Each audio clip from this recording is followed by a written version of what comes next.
Bisca, pour te rassurer, enfin, je sais pas si ça va te rassurer d'ailleurs, mais moi aussi j'étais au Crédit Agricole et déjà en 2019, donc ça va faire 5 ans maintenant, ils étaient déjà comme ça, hein, donc c'est pas nouveau et ils Ouais, m'ont fait chier avec le process légal, ils m'ont bloqué des virements, pareil.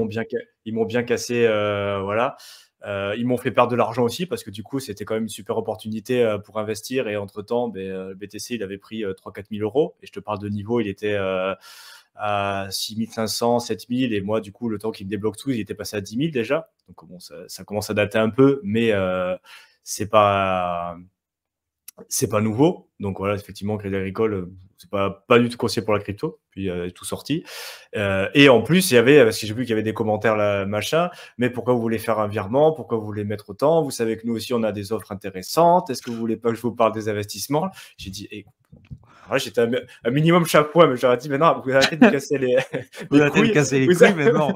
vous allez me faire le virement à l'IBAN que je vous ai dit, c'est mon argent.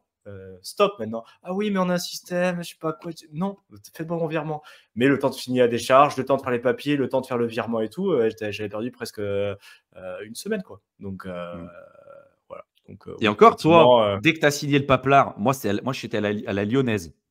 Et Hmm. on donne des noms volontairement parce qu'au final, on s'en fout. Et quand les mecs font de la merde, franchement, il faut qu'ils le sachent, ces gens-là. Et j'espère vraiment que la majorité d'entre eux, de toute façon, seront amenés à évoluer parce que tu ne peux pas continuer sur un système comme ça.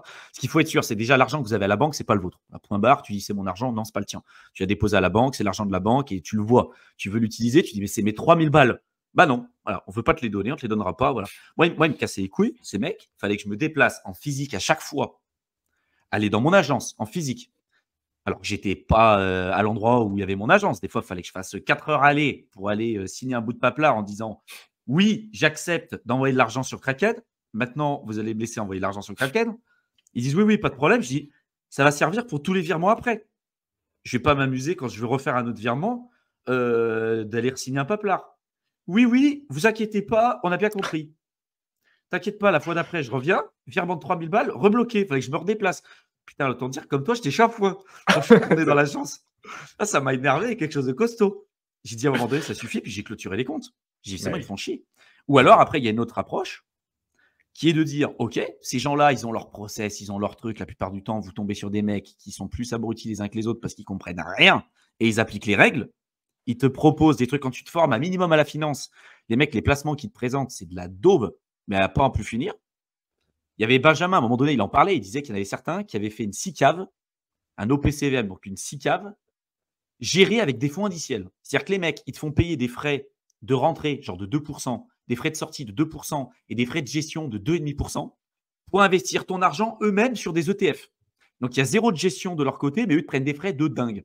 Après, les mecs qu'on a en face, c'est pas eux, hein. C'est juste ils ont eu un briefing, à la réunion, le brief ce matin, on leur a dit: «Tiens, maintenant, il faut signer ça. Ça vient d'en haut parce que c'est la loi anti-machin». Ils ont dit: «OK, OK, on fera ça maintenant». Et voilà, ils ont eu un briefing, une formation de 30 minutes pour leur dire: «Maintenant, il faut signer le paplard, sinon vous autorisez pas le virement». Et voilà, c'est pas eux qui l'ont Mm. décidé, hein, c'est des normes qui leur arrivent de la banque, machin. Très souvent parce qu'ils ont dit la crypto, nous, ça nous fait chier, on n'a pas envie de faciliter ça, on n'a pas envie, donc en plus, on va courir nos arrières. Tout le monde ouvrait le parapluie, donc on va faire signer des papiers, donc on va faire chez les gens.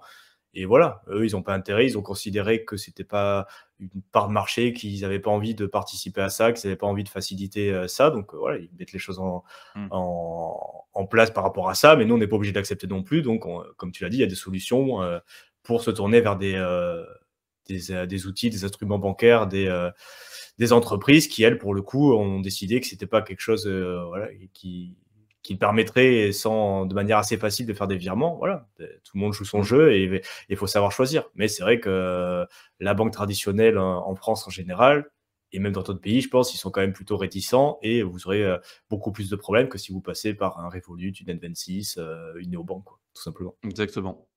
Cannibal Saturn, pour retirer ses gains, c'est plutôt une néobanque ou des banques trad. On en a beaucoup parlé, pareil, sur les stratégies de sortie, sur les lives. Franchement, regarde les précédents lives, je pense que ça t'aidera beaucoup. Mais ce qu'on disait globalement, c'est que si tu veux retirer des sommes d'argent, surtout importantes, fais-le plutôt sur des banques tradis, physiques. plutôt que des néobanques, parce que les néobanques, oui, c'est simple, oui, c'est des frais plus faibles et tout ce que tu veux. Le problème, c'est qu'ils peuvent fermer ton compte comme ça du jour au lendemain sur un claquement de doigts. Et s'ils sont dans un pays comme Lituanie, comme l'Estonie, comme l'Allemagne, ou bref, peut-être même dans un autre continent si tu as ouvert des comptes offshore, ça va être très compliqué pour toi pour récupérer ta thune, quoi, globalement. Et légalement, ils peuvent faire ce qu'ils veulent. Donc en fait, le mieux, c'est d'avoir une banque en physique, de te faire accompagner par un avocat fiscaliste spécialisé sur la question, qui a déjà accompagné des milliers de personnes sur ce sujet-là, et pour lequel il y a un track record et un historique de qualité qui a très bien fonctionné, pour qu'il y ait des bonnes déclarations et tout. Et que si jamais, en plus, enfin, que tu te déplaces en plus en physique pour aller voir le directeur d'agence, ta conseillère commerciale, lui expliquer et montrer patte blanche directement avec elle. Et en plus de ça, si jamais il y a un problème, que tu puisses te déplacer en physique pour corriger le truc, quoi. Parce que bah, tu sais jamais ce qui peut arriver. Donc voilà.